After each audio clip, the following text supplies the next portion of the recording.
Hi, guys. So I wanted to welcome you back to our little Sunday night lives.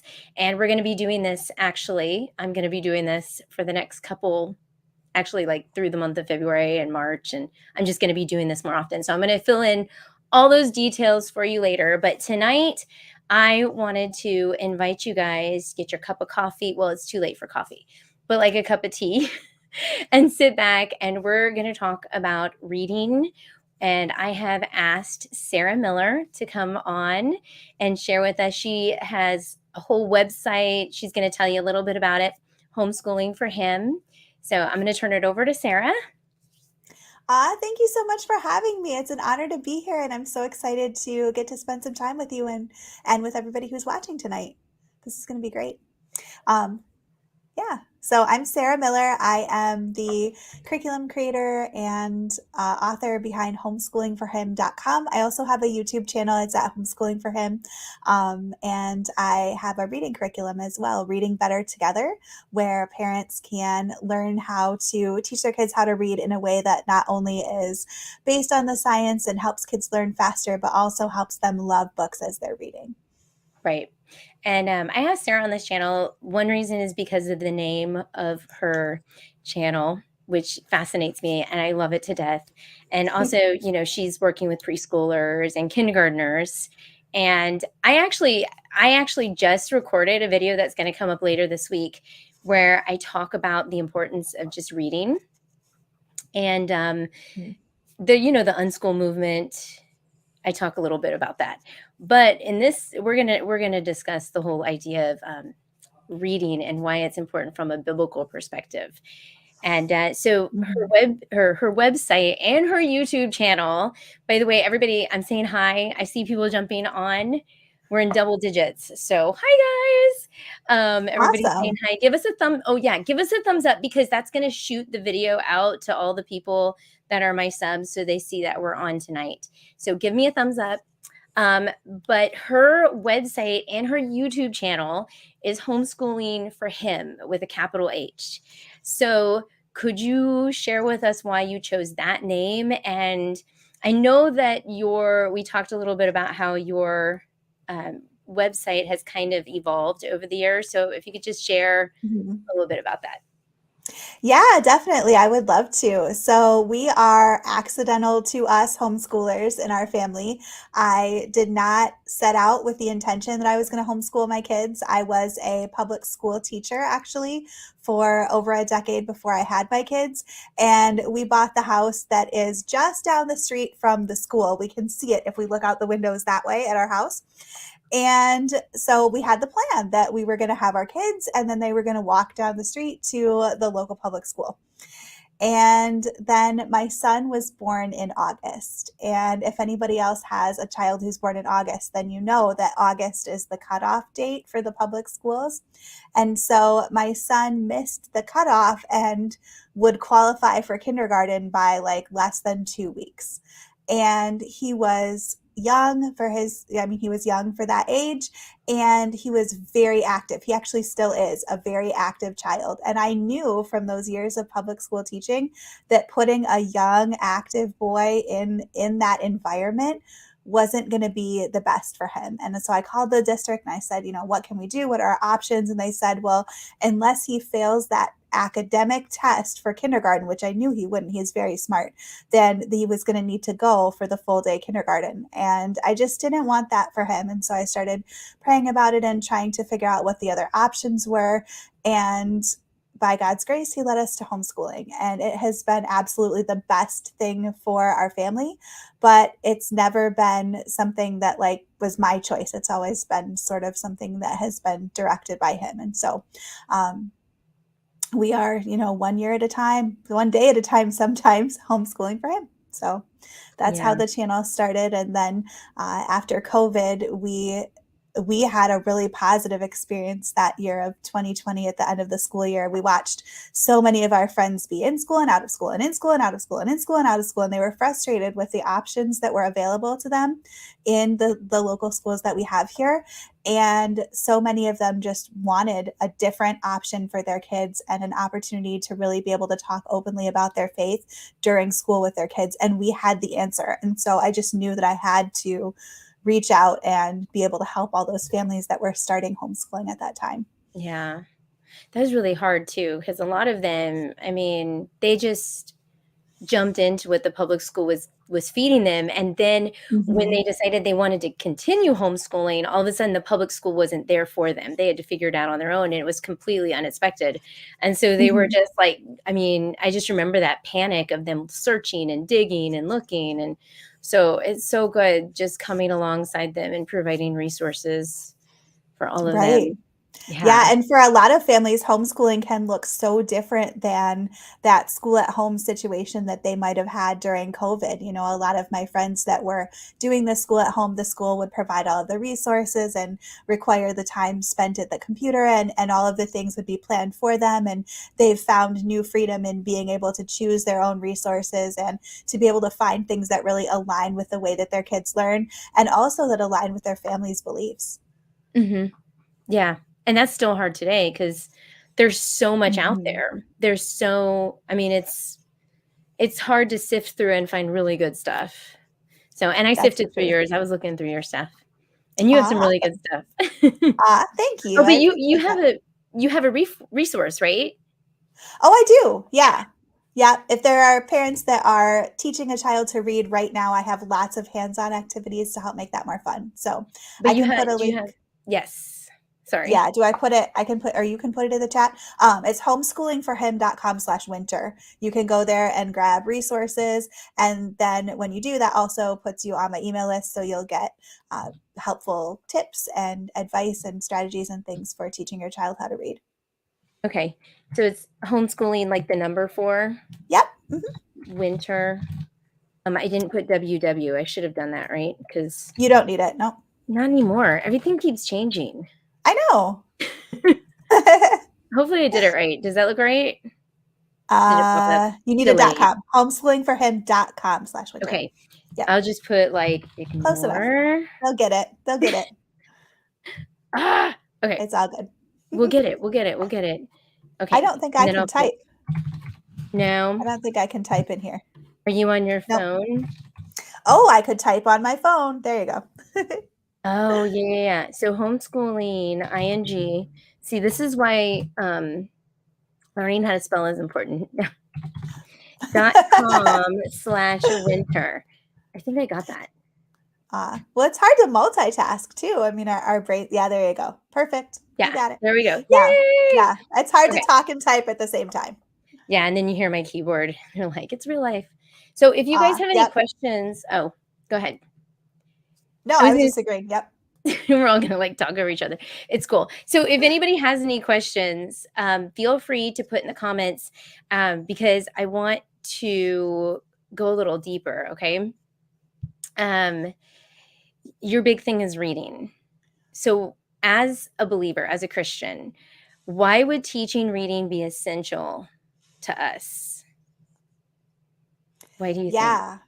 Definitely. I think that's an awesome question. I think that for me as a parent, so I wasn't raised in a Christian home. And so I've spent a lot of time researching and trying to understand how we raise kids to have a faith that's their own. Because I think as a parent, that really is my number one goal for my kids and the most important ministry that I have, as well as is being able to raise them to have that faith. And so for me, when I'm thinking about doing that and also about the educational goals that I have for my kids in my homeschool, the first thing that I'm really trying to do is to help them to have that personal faith. And then secondly, I want them to be able to read God's word for themselves. I think that's so important because that's the way that he has revealed himself to us. In John 1:1, it says, in the beginning was the Word, and the Word was with God, and the Word was God. And so I think that as a Christian parent, it's so, so, so important to be able to raise kids who can read his Word and who can learn about him for themselves and who can, taste and see and who have those experiences in his Word. So I think reading really comes down to that for me. Like it's important that they can be able to do that. Oh Yeah, I yeah, agree, and Linda. Linda said that is the it most important. Yep. awesome. Yep. Yeah, okay. So, I think one thing, not to get off track, but one of the things that you said just now is that you weren't a believer when you were raised up as a child. Mhm. See, and okay, so, like okay, you can say I won't answer this if you want to, but, like, when did you become a believer?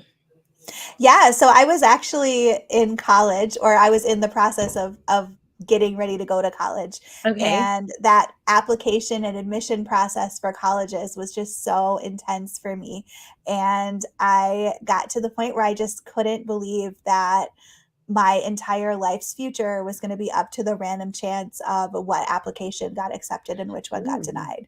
And I came to a point where I really needed to know that somebody else was in control, and that that my life wasn't just a series of random chances. And so God really used that to sort of bring me to that place of knowing that I needed him. And then when I was in college, I did the like random roommate selection dorm situation and got paired with an amazing believer who's still a friend of mine. And she was just really helpful in helping me to find a church and to understand what this new commitment to God that I had just made meant, um, and really to take it from there. Okay, that's awesome. Is it an Yeah. emergency? Like, is somebody dying or bleeding? Okay, okay, I'm live. I'm live. I love you. Alright. Real life is happening in our house, right? I'm like, dying or bleeding, dying or bleeding. He's yeah, no, Oh, we're okay. I put them all to bed. They're just the big brother. Okay. mine are sleeping too. I hope they're sleeping. They might still Yeah, sleeping. the We'll little find ones out. should be sleeping, but sometimes they'll sneak into each other's room. Yeah, I'm like, dying or bleeding, dying or bleeding. Okay, we're good. Nobody Yep. is. Yeah. Everybody's happy. At our So house, the rule is you have to be bleeding or your hair has to be on fire. oh, yeah, fire too. Anyway, no Yep. fires. No fires. I hit all of that stuff. Yep. Yep. Anyway, okay. So okay, there was something else that you said with the reading that was so good. Okay, reading because we want to be able to read the scriptures. Yeah. And when I hear that, I always think about the medieval time period and the Renaissance where people just took their word for it.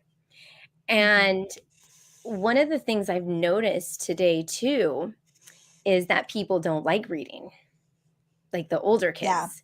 So it's Yeah. not just reading, but it's liking reading. And I saw that that was one of your, I think it was part of your mission statement, was it?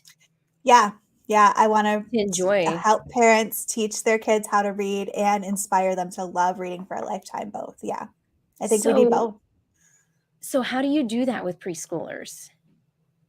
Yeah, that's a great question. So, specifically with preschoolers, I think one of the most important things is to spend a lot of time reading together and reading to them. And it sounds like that's what your video is going to be about this week, right? No. Oh, okay. Whoops, I Well, actually, misunderstood. no, Sorry. my video is gonna be my actual thoughts on the unschooling philosophy. Oh, I'm nice. getting Okay, well, a little that's because cool. but yeah, so that's why I talk about the whole reading Okay, thing. But anyway, I won't spoil anything. But gotcha. we're talking All about right. Yeah, reading. I don't want to. Yeah, so everybody should Totally off definitely check topic. out that video too. Yeah. Um, yeah, but yeah, so I think it's really important that we spend a lot of time reading to our kids, starting from as young as possible, even when they're babies, and up through preschool, because I think that that's really important just to get our kids interested in books, to help them find books that they enjoy, and to spend a lot of time reading together. They're going to be picking up lots of really great pre-reading skills while you do that. And there's a lot of research that shows that the more that we read to them and the more that we read new books, and like lots of new books, and continuously keep reading to them, that that's going to really help them to develop that love of reading and to find the books that they enjoy and to start to make that their own. And then I think another thing that we can do is to really look for interactive books and books where they can engage. So if we can give them the job of turning the pages, or if it's a flat book and they can be the one that opens the flaps, any kind of a book like that where we can get them a job to do and get them engaged in the process, can be really, really helpful for kids in terms of just keeping their interest, keeping them even sitting there with us, because sometimes that can be a struggle. But we want to just give them those positive experiences with books at that age, whatever that looks like. And so we're starting them off positively from a young age. Okay. That was everything you said was awesome. I'm really hoping people were not distracted with my kids walking behind me, and I apologize. But okay, that's so good. And then the next question is, how are we going to get our kids to fall in love or desiring to reading the scriptures? Yeah, definitely. So one of the things that we just basically did all of those same things, but with the Bible. Right. So I read to both of my kids when they were little babies. We read like a picture Bible or a storybook Bible. I think I didn't grab it. I have a whole stack of like Bibles and resources here, and that wasn't what I grabbed. But we read the Jesus Storybook Bible, Mhm. and I love that one because the illustrations are really pretty, and every single story relates directly back to the gospel, which is cool. And I read that to both of my kids at some point in their first year. Like we started at the beginning and read through the Bible over the course of that first year before they were one. And that was really special because I'm sure they got nothing out of it and remembered nothing from it. But for me, as their parent, it was really, really special to read those stories while holding my child. And I feel like I got a lot out of it just as a Christian and as a believer. There's nothing quite like reading the story of Abraham going up the mountain to sacrifice Isaac as you're holding your newborn. Let me just say, like, I couldn't finish it. Um, so that was really a positive experience. And then from there, just continuing to look for resources that can get kids engaged. So I brought a couple of examples if you want to see some things. Yes, yes. Yeah. So I love to go to like used curriculum sales and see resources that other homeschool parents have used that they're now selling. And so both of these came from there, but I'm hoping that they're both still in print. This one is Can You Find Jesus? And this is actually a seek and find book that has different stories in it, but all of there's little characters to find. So like this is Jesus's birth page. And there is a text to read over here. And then they're supposed to find Jesus and some sheep and count how many angels and can they find a wise man and a star. And then there's this really cool picture with just all sorts of different things to look for and see. And I love this because we could have a huge long conversation about this and be super engaged in this picture for a long time. And meanwhile, we're just talking about the Christmas story and we're starting a great discussion and we're bonding over a book. So things like that I think are really great for preschoolers. Another one that I have used with both my kids and really loved is this one. This is the Picture That Bible Storybook. And this one is a rebus book. And if you're not familiar with the word, you might recognize, let's see. Okay, here's Jericho. So a rebus book is one where some of the words are replaced with a picture. And so like in this one, we have right here a little tiny picture of a wall. And so the parent is going to read the words and then they'll point to like there was a, and then you stop here and your child says wall. And then and then your child says city.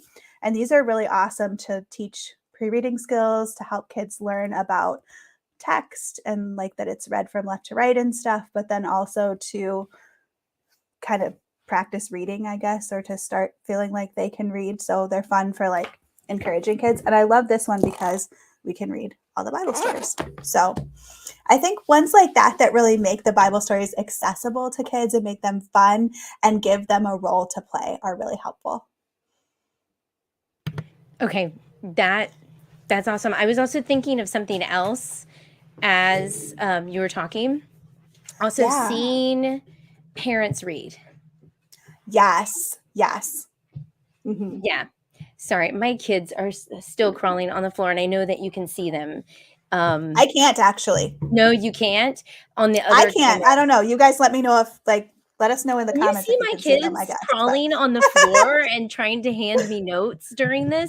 Because that's awesome. we're gonna have lots of conversations after this is done, right? Aw. I'm trying to be really nice and hint around that they need to go They to bed. just really want to be on YouTube with you. I love Yeah. that you said that though about modeling for our kids because I think that's Yes. so important too. Reading I in front love of them. yeah, or just letting them catch you read or making Bible study just a regular part of your daily routine so that they see you doing it and so that they realize that that's something important that they can do too. Yeah. And Yeah. even having their own little Bible, even though they can't Mhm. physically read it, they can see it. And maybe even, I know, like, for example, Naomi. So we'll have like family Bible times, and she Mhm. has her own little Bible. She really wanted one. In fact, actually, she has like a real Bible, but she has Nice. it and she'll open it up and she'll like pretend to read in her own language with the Bible. Mhm. And I think now it's just kind of fun and games. There's no pictures or anything. It's more like she wants to be like us. And even like when we're praying and stuff, she'll just kind of mimic us. But because we have that routine already settled in our household, it's kind of like this is what you do. It's part of, you know, how we do Mhm. things. So, Yeah. I love that. Yeah, we've done that off and on too. We were doing it for a while this fall and we kind of have moved away from it, but just like everybody studies at the same time. And that works out really well because sometimes I get a chance to study, but it's just fun to see what the kids are doing. So my 4-year-old is learning how to read right now, and so she has a picture Bible that she will page through, or we also have like a Bible with a CD where it reads the different stories to her, and it takes about 30-35 minutes to read through all of the Bible stories that are included in that. So she'll sit there and listen to it. It's kind of like a book tape, but it's got a CD. Um, so she'll sit there and listen to that sometimes, or they're both in Awana. So sometimes she'll page through her Awana book and look at that during that time. And then my son is 7 and he is reading a couple of levels ahead of 7 at this point. So he's got a Bible that he reads. So he decided, he was so funny. He's like, yep, I'm going to read the book of Leviticus. And I was like, okay, you go right ahead, dude. So he's sitting there reading Leviticus. And I'm like, all right, you do that. okay, so the entire family is in here. I'm so sorry. No, it's good. I'm going to walk the kids out of this room because Naomi is now awake. Can you go? I'm going to put myself on Uh, mute. This is like one of those moments. okay. You want to say hi? Say hi to the world. She's up. Hi. Great. Main person of the Say channel. hi. Hi. Hi. Okay, now Hi. it's time to go to bed. All Aw. right. Say good night. Say good Mommy, night. no. Mommy, no. Good night. Say good night. Good night. Aw. Okay, we're gonna, So sweet. I'm gonna Linda walk says we her can't out. see the kiddos and it wouldn't matter if we did. Aw, Yeah, I it's totally agree, Linda. My kids have done that okay. too. My kids have done that too, for sure. I think they are both sleeping at this point. I hope. I hope they're sleeping. We'll find out if they're sleeping. Oh my gosh, You they've never never really been know. awake. It's so It's all good. good. It's It's all all good. good. Yes. Yep. They know, like, most of the people here are moms, so they, like, totally get it. Mhm. They totally Yep, get we it. all I can know they do. relate. I know, Yep. and yeah. So, okay. Yep. So the other thing, oh, if you guys, you see, like, people are like noticing. Nighty night. Yeah. Better go to bed. Her brother, you know what? Her brother Aw. is so good at putting her to sleep. He'll sit with her until she Aw. falls asleep. I guess right now, because I did a no-no. I let them have the iPad. and they're fighting over the iPad. And I never like that's not but they haven't had electronics all day. So I was like, just for tonight, because Naomi took a nap and I thought she was asleep, Mhm. but she took a nap earlier and I think she's not going to go to sleep for a while. So Aw. I don't know, That's so especially when I sweet give that them the iPad. Why did I? But now they're fighting over it. Aw, that's so sweet that he Real puts her life. to bed. He's I feel so like good at that's that. I feel like that's one of the blessings of being a homeschool family is those super close relationships between the siblings. We Yeah, have it too at our house, and it's such a blessing. yeah. But Yeah. then, they're so close that they fight sometimes. It happens. Like every Yeah. family has those moments. For Um, sure. but yeah, he'll lay down next to her. He'll put a pillow down next to her and he'll lay down and he'll keep her company and he'll read her stories and see Big Brother Aw. reads to her, like tie it all in. Uh-huh. Big Brother reads stories to her and Mhm. she got make sure you lock the door, Hannah. Lock the door. Aw. Okay? On the other side. The lock is on the other side. We will I talk love that. later. I love you. Okay. Aw. Our kids do that too. My oldest will read to my youngest, and it's so sweet to watch. I love that. I feel like that's one of the biggest advantages of getting a kid who can read is that they can read for themselves, they can read the Bible for themselves, but then they can also read with their sibling as well, and they can share Yeah. that what they're learning. Yeah, Yeah.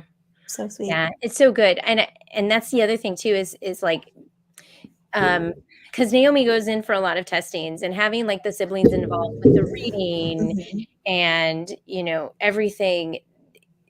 Naomi's developmental with her social skills is like normal because of having those older siblings helping her with so much, and she has those social skills and she's wanting to learn how to read and she's wanting to learn how to learn how to learn. Mhm. So, and then I went into because I know how old is your oldest right now? He's 7, almost Oh, 8. really? Mhm. That's awesome. Um, so this is more like, what do you think? Because I'm thinking like the older kids that already he reads already. He does. Yeah. Mhm. So Yep. for the older kids, when it comes to wanting to read the Bible and not wanting it to get hard or too boring, like, do you have any recommendations or thoughts on that? Yeah, definitely. I've taught Sunday school to some of those older kids, so I do Okay. have a little bit of experience to draw So from. Um, when you taught school, you taught elementary school, right? y well, yes, I did teach yeah, I taught middle and high schoolers for a little while as well too, Oh, so there full you on, go. yeah. So you Yep, you do I've know been this around the block. area. Yeah, I Yeah. I do. Yeah, so I think one of the things is getting an accessible translation is really important. There's lots of different ones out there, and they're at different reading levels. So we're using NIRV at our house, the New International Readers Version, and I like that one because it's written about at a 3rd grade level, and so it's accessible even for my son to be able to read it, and he's not coming across a lot of complicated words and language that he really doesn't understand. I mean, there's still plenty because he's young, but especially for older kids, I think that can be really helpful just having something that they can read the words in themselves. And choosing the translation really intentionally with that in mind can be really helpful. And then the trick that we were talking about studying together, I think is also really good for those older kids because they can sit side by side with you and study.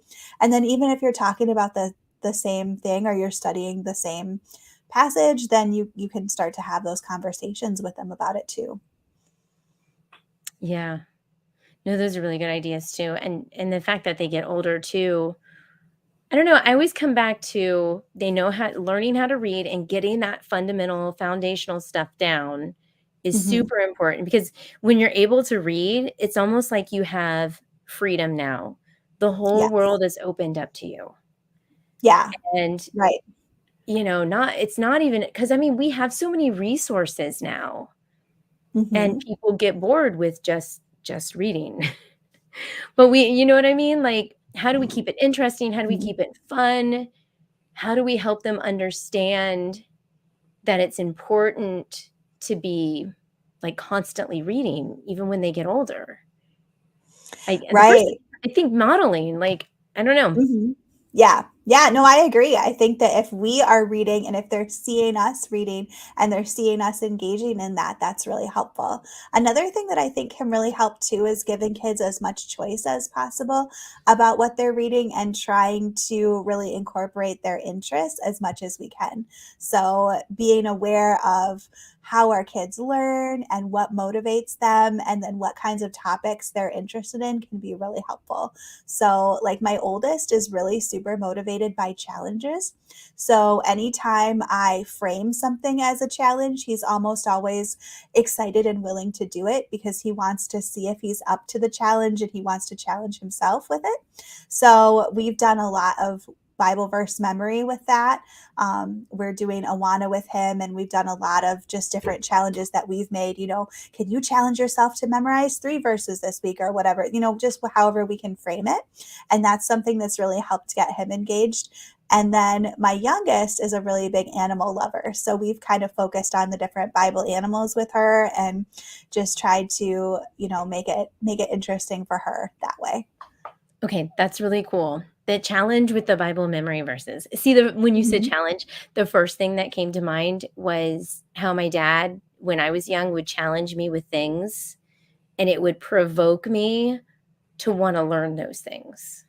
Mhm. Or he would make it, like, mysterious, like, "Oh, but you can't learn that yet because you have to learn this, this, and this first. But when you get that Oh. opportunity to learn it, your mind is gonna be blown. Like, it's just so Mhm. cool and mysterious," and he made it out to be a mystery, and there's so many things in scripture, like, that was the other thing, like Revelation, the book of Revelation. Like, how it's intimidating when you're a new believer, even when you're a kid, Mhm. but just saying, "Oh, no, no, wait till you get to that book, but you're not ready yet. You gotta get the foundational stuff down first. Then Mhm. when you get the foundational stuff done and you read that book, you're gonna understand so much more about God's plan." And then what's even cooler is then you go back and reread the scriptures, and all of a sudden, all these new things start popping out at you that you Mhm. never noticed before about scripture. And I still learn, and guess what I learned, and sharing just that mystery behind things.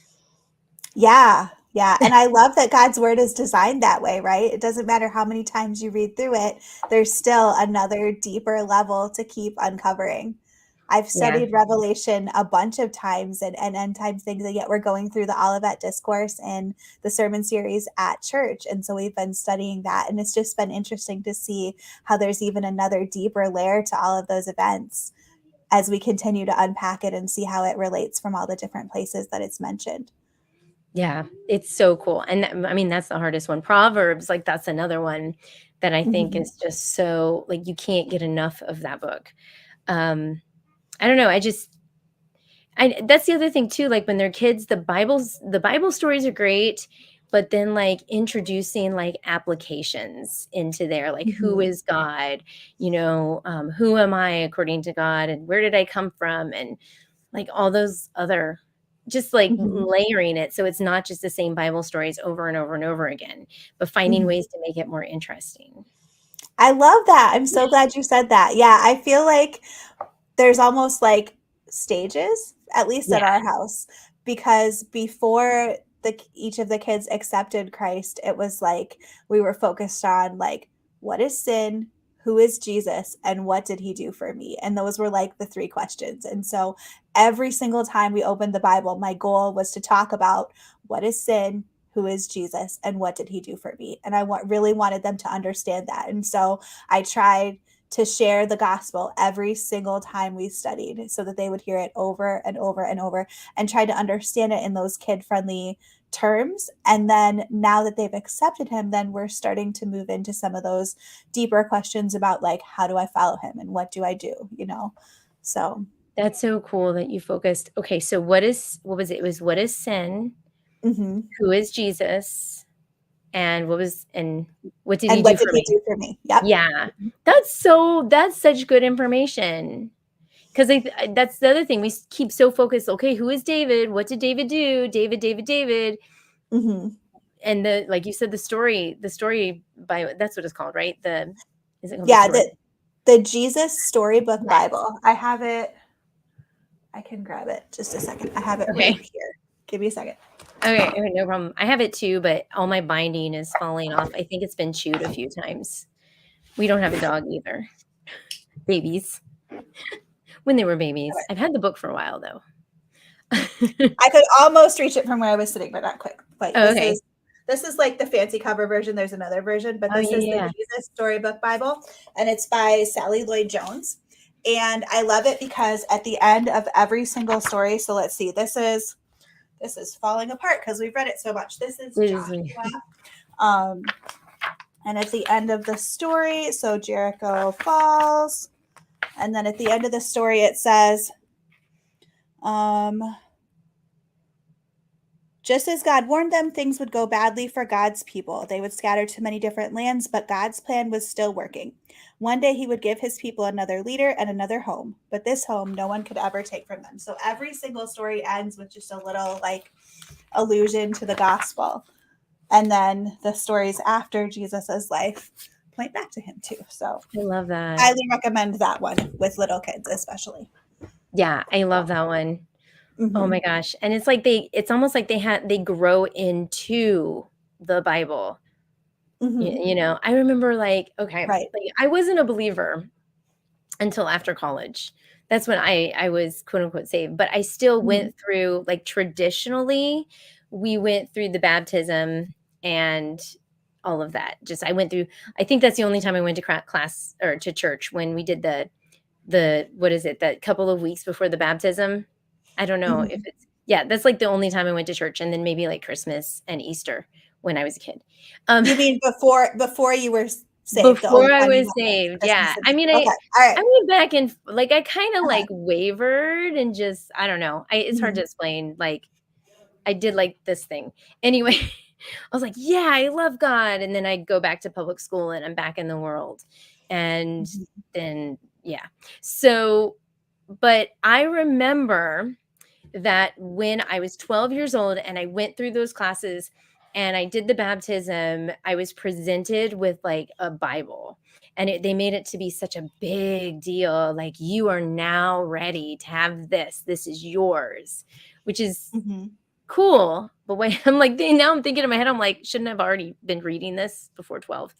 But needless to say, it was a big deal to present.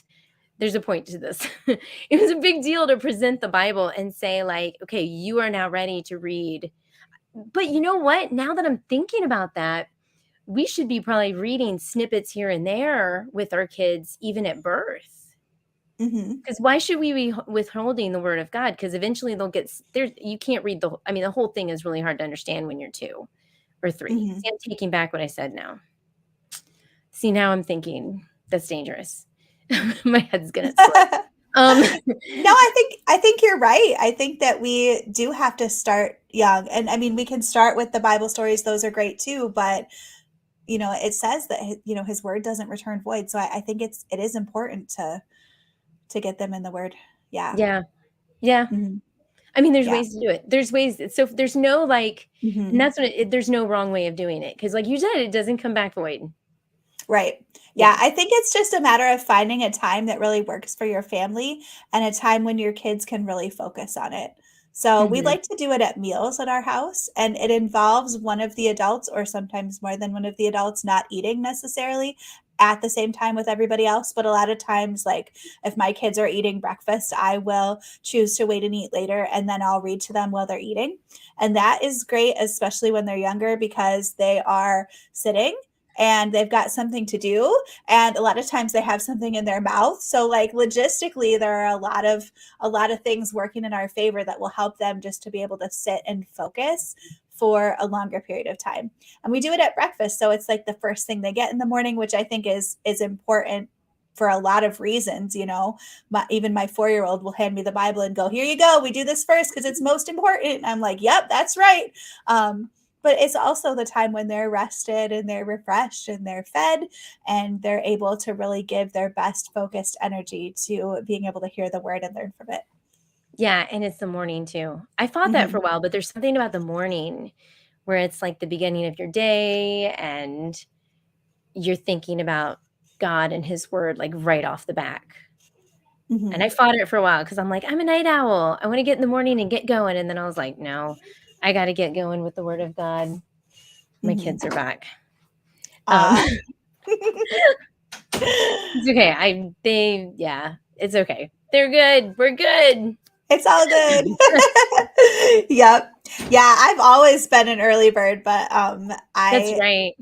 I've done the morning reading and sometimes more than others, but I really like that time first thing in the morning. I feel like the rest of the day just goes better when I take that dedicated time in the morning. And it's so tempting to get up and want to do all the other things. And honestly, I do sometimes, but it's the rest of the day just goes better when it starts that way.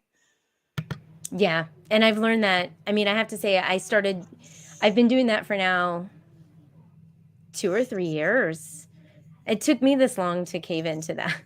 But since I changed I'm not a morning bird at all. I am a night owl, but Mhm. an early bird, a morning bird. But I notice that when I wake up before I get out of bed, I can read my scriptures or do whatever I need to with scriptures. And then for some reason, just my day just kind of moves much better, Mhm. especially my kids when they're doing their devotionals in the morning, which you guys have devotionals tomorrow morning. Don't forget.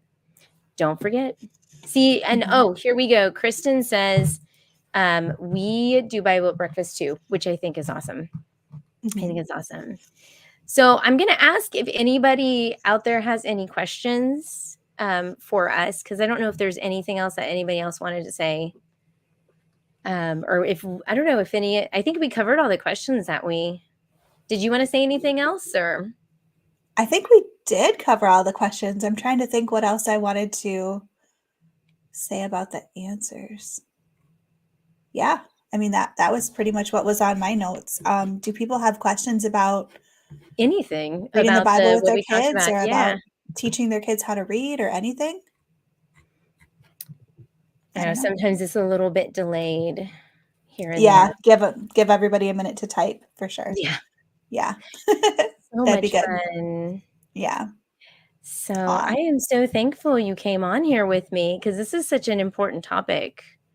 Yeah, I agree. Yeah, I think it's really important to give our kids that foundation in God's word and to be able to understand who he is, like we were saying, but then also the foundation of wanting to read and wanting to learn through reading. And it's something that we can really model as homeschool parents in a really unique way. Yeah. Yeah. And yeah, reading foundation in scripture. So I Hmm. don't see any questions at all popping up. I think this is just a really straightforward kind of conversation. Hmm. Yeah, probably. Yeah. Yeah. So, okay. So we'll go ahead and close out. And if there's no more questions, I'm like staring at the comments. um, Aw. if there's no more questions from anybody, also feel free if a new homeschooler, if you guys have a friend that's a new homeschooler, share this with them and let them know, there's some resources. Sarah has some resources and that there's, scripture is really important, obviously. And there's Hmm. ways that they can implement that as well as feel like they're crossing their T's and dotting their I's too. Because that's Hmm. like, we always like that a little bit. Okay, Yeah, comments are coming I love in. that. I Yeah. love that, and there's lots of different ways that it can look too. I think when Hmm. we first starting out with homeschooling, so often we want it to look exactly like our vision of what public school looked like for us or what we think public school might have looked like for our kids if we had sent them there, and it doesn't have to. There can be so many other different ways to do it. Yeah, because the government is not really what dictates things to us. Mhm. It's Yeah, the for Lord sure. himself. So, and I Amen. always say, like, if I could go back in time, the one thing I would change with my kids is that we would have just used the Bible to start them off in the beginning. I would have used the Mhm. Bible to teach them everything. Maybe like I would have gotten like something like what you do, Sarah, like your worksheets, something similar to that with the handwriting and the beginning reading. But other than that, it Mhm. would have just been like open your Bibles. Let's even with the cursive, like learning how to do Mhm. cursive from scripture. Yeah. Yeah, like Okay, happy work from scripture, yeah. yeah. And Mhm. you have some of those, right?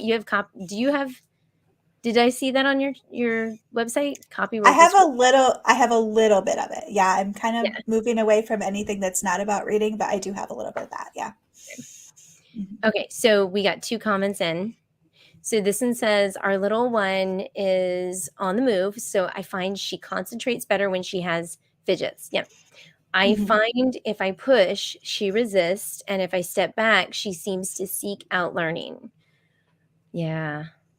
Yeah. We It's can when you both relate to lay that, right? yeah, you lay, like, stuff around for them to find on their own, Mhm. little Yeah. notes. Yeah, Yeah. I think that can be fun too. I'm always surprised by how much they're learning when it seems like they're not paying attention. Because I know sometimes I'll read to them and I'll have them color or do Legos or whatever while we're reading. And then I'll be like, oh, they didn't get any of that. We're going to have to do all of that again. That was a total waste. And then later I'll overhear them playing and they're acting out the story we were reading. And I'm going, maybe they were paying attention. So, yeah. Yeah. Yeah. Okay, so S. Waters says, "I'm struggling to get my 11-year-old son interested in reading. It has been a beast of a struggle." Mhm. Is it that see, my question would be, I don't know, you wanna take this one? I can, yeah, for Okay, go sure. for it. But what did you have something to add to the No, question you go before? for it Okay. because I say the Okay. same thing over and over again. Yeah, definitely. I would be curious to know what he is interested in, and if there's some way that you can use that as sort of a backdoor to get him more interested in reading. So, like, for example, my son is super into engineering and building things, and so he reads a lot of or looks through a lot of books that are like different plans or how things are built or nonfiction kind of books like that. And he really loves Lego, so he'll read lots of Lego related things. So, is there some way that you can take what he is interested in and maybe use that as a gateway to get into it? That would be my first thought. Okay, Did you have good, because something to? that's yeah, because that's something that I always seem to I miss that one sometimes, the thinking of, what interests them. Because my brain oh, he says he's okay, hold on. She's commenting. He's a total Lego maniac, but anything that is a challenge, he gives up on as soon as it gets a Mhm. little hard. Mm. Oh, I hear that. Yeah, for sure. Hannah, Yeah, what my did daughter is that way. sorry, and my daughter's literally sitting right here. What did Aw, Soleil say to you? What was the thing that she said to you that you told me tonight? You know, she said, "Don't give up," but she said something else. It was so profound. aw. Well, sorry, she's whispering. She's like, "You can do this. Don't think poorly of yourself." But she said something else that was Aw. really profound. What did she say? Don't discourage yourself. Don't give up when it gets too hard. Can you talk Aw. louder? She's embarrassed now. She realized that she's safe, sitting right here next to me, so she's just hanging out and watching, like, Aw. okay. Um, I can't read it right now, honey. They're sending me notes. See, my kids can read and write. See, this could be motivation. Mommy's talking, so we're gonna write our notes. Aw. But what else did she say? It was something so profound, like, every time you say something negative about yourself, you're putting yourself down and you're holding yourself back. Oh, And wow. yeah, that's what this girl was telling her, and she Aw. was repeating this to me.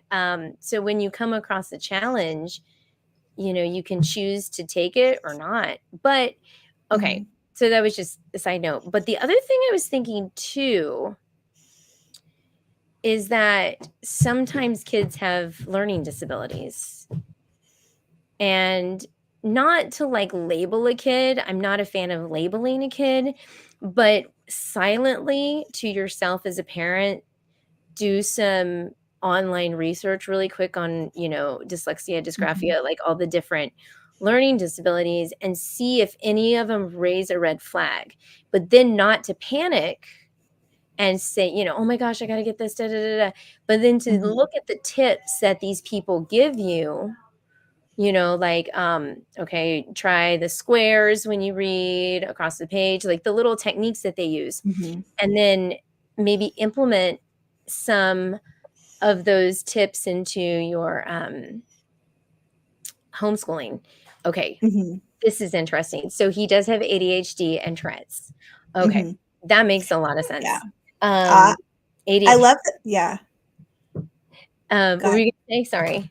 I was just gonna say, I love that you said that because I feel like as a homeschool parent, those diagnoses or that information is just another tool to have in our toolbox to really help our kids be successful. Because I feel like that's one of our most important goals, right? Is like to stack the deck in our kids' favor so that we're doing everything that we possibly can to help them be successful. And so that includes being aware of any external factors or other things that are getting in the way and preventing them from really finding the success with their efforts. And so if there's anything that we can do to accommodate those things, then we want to be doing that. Yeah. Yeah. And so she mentioned that he does have ADHD and Tourette's. And Tourette's is hard. Oh my gosh, because I know a girl, she's a homeschooler and she has Tourette's and she struggles a lot. And there's so many things too that they can do. I guess it comes back to finding their interest. Hmm. You're right. You're absolutely right. Just coming back and finding those interests in those things. Hmm. Yeah. Another thing that I really like to do to help kids get motivated is to do side by side reading. And you might be able to try this with some Lego books. There are so many great Lego books out there. Either like a nonfiction kind of informational book about Legos or like one of the Lego storybook, graphic novel or reader or whatever kind of Lego storybook that you can find. But you just take turns reading a page. So you would decide you're going to read all the left hand pages and your son's going to read all the right hand pages. And then you just go through and you take turns. And I love that strategy because it limits the amount of reading that our kids have to do. So rather than being faced with the daunting task of having to read an entire book out loud, which for some of them can be really overwhelming, we've reduced it down to they just have to read this page, they can see everything, and then when they're done, they get to take a break for an entire page and hear you read to them about one of their favorite subjects. And so it's like a little mini reward built in there after every page that they read. And it can be a really good strategy just for helping them to be able to get over that motivation piece. Yeah. And the sense of accomplishment that they have when they're done, because even Hmm. though you help them read it, they still feel like they did it. And there's Yeah, that final ending, like conclusion. Okay. So she's been exactly. writing some more. He was going to public school from kindergarten partway through second grade, and he had beautiful handwriting. He was then transferred to a special education class, and his handwriting, ugh, I Oh. hate that. Hmm. His handwriting declined fast. Hmm. Um, yeah. Aw. And that I'm see in my mind, I'm sure that it's partially self-esteem too, Hmm. and the adjustment and the stress that it causes. But now I'm Hmm. guessing he's homeschooled. She said he was homeschooled, right? Um, I'm going up.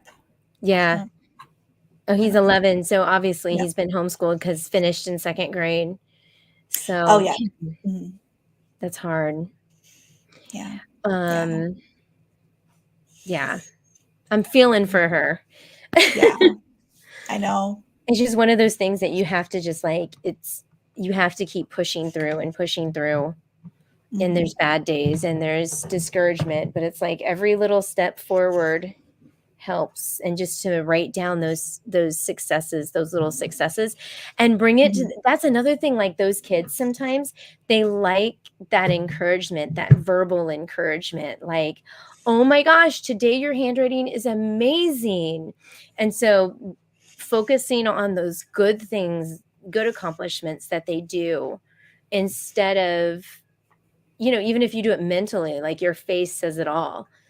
Just focus on the good stuff, like try to make it a point to Hmm. focus. Wow, you read that word so well. Like, so with Naomi, we're doing so happy to learn. And one of the things is even though she scribbles, or even though she doesn't write her things right, or even though she doesn't say her words right, it's, wow, you're reading, you're doing such a good job, all the time, Hmm. over and over again, just to give them that encouragement constantly. Um, so that's just, just one of the things. So just really quick, Yeah. Linda, sorry, I didn't know. Was there anything else you wanted to add to that? Can I say one more thing? Yeah. Yes, yes. Yeah. You can say many things. Yeah. I definitely, I totally agree with what you said. And I think it's also important as we're homeschooling our kids that they're watching us and they're watching how we handle difficult challenges. And so as they watch us continue to push for solutions and continue to work with homeschooling them, even when it's hard, and continue to fight for them, we're modeling for them that persistence and what your kids were saying earlier about how, we're not going to give up when it's hard, how things that are worth doing well, even when they're hard. And we're modeling that same resilience and that same persistence that you want for your son, right? And he's watching you do that as you continue to struggle through it every day. And I'm sorry it's a struggle. Yeah. But he is seeing you, he's seeing you continue to not give up, which is really positive. Sorry, my daughter just moved my whole seat down. Yeah, did she find the lever that lowers the chair? Yep, she found the lever. That's why I all of a sudden Nice. That's a great game. Oh boy. All right, so Linda says, my little girl, almost 5, switches her B's and D's and a couple other things. I bought a workbook to help her with it. Any suggestions? Yeah. Go ahead. Oh, sorry. Did you want to? No, you go ahead first. Okay, perfect. Yeah, my daughter does this too. She switches B and D as well, the lowercase. And I think it's tricky because for so long when they're preschoolers, we're trying to get them to categorize things. So when kids are babies, every single different kind of animal is something completely different. And one of the developmental skills that we need to get them to work on is to understand that a cow and a cat and a dog and a horse are all animals, right? And so now we have these letters and we've been teaching them that each of these letters is different, but then they see, they're the same letter, right? But they're just flipped. And so they have to understand that those are two different letters. So developmentally, this is a challenging skill to understand. And one of the things that has really worked well with my daughter is we did some pictures. So there's a couple different ones. I don't have it. It's over there. But there's a couple different ones that I printed for her, and it's part of the Reading Better Together curriculum now. But there's a picture of a bed, and I wrote the word bed, and then I drew a bed behind it. So the B is like the one bedpost of the bed, and the D is the other bedpost. And if you write the word bed on a sheet of paper, you'll be able to see. Yeah, it's like that TV show back in the early 2000s. Oh, yeah. Word World. Right, exactly. Yes, Word World. So here's bed, and then there was like a bed with like the bedpost and the bedpost. And so she can read this word, and whenever she comes to the B or D, she uses that. The other one that I've seen people use is like they'll draw little stick figures, and they'll say like the B has a belly, it's like the front of him, and then the D has a diaper because that's on the back. So any of those kind of mnemonics, and if you Google, you can probably find pictures like that too. But just find one that resonates with her and then print that and have that available as a reference so that as she sees those letters, she'll start to visually associate them with the picture that you've been practicing. And that'll help to be able to differentiate them. Now, did you say the curriculum you wrote has some stuff in it like that? Yeah. I added all those pictures and stuff that I made for my daughter. I put in there too. Which one is that? So, Reading Better Together. Okay, cool. Yeah. Mm-hmm. So you have a resource. I do. Okay, that's awesome. Okay, so, first of all, Linda says thank you so much. So I thought I'd share that. Oh, So back to S. Waters, his special ed teacher was sending home 10 to 15 words 3 nights a week to write 3 times each. Impossible work for an ADHD child whose meds were off by the time he got home from school. Totally makes sense. We've taken more of an unschooling approach to learning, passion and interest-led educational play. The only thing I insist on is math and reading. And I like that. So much better. Yeah. Yeah, and I do. I like that a lot. I'm nervous because doing this video, my thoughts on unschooling, people don't know what I'm going to say. So they're going to start, assuming in their head. But what you just described, I think, is beautiful. Absolutely beautiful. So Yeah. good job. Yeah. I Passions love and that. interests led educational play and Yeah. focusing on math and reading because those are life Yeah. skills. And I always say, like, reading opens the door up and it's freedom. It's not bondage. It's not, it's like, but it could be Right. bondage if you approach it wrong. Right.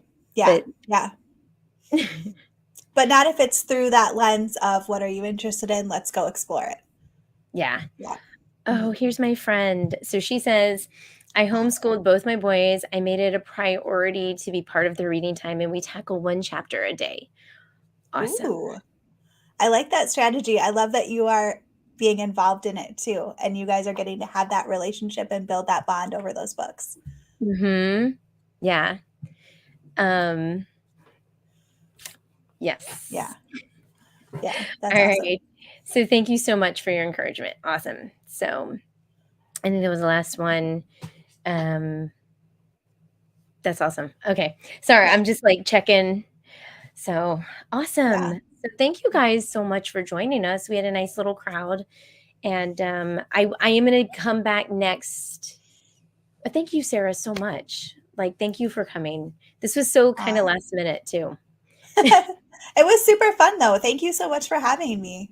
Yeah, it was awesome. So, and in the description box too, you're going to see her website. You're going to see her YouTube channel. I even put your Instagram in there so they can check it out in the description box. And of course, in the comments, if you guys scroll up, I included a resource.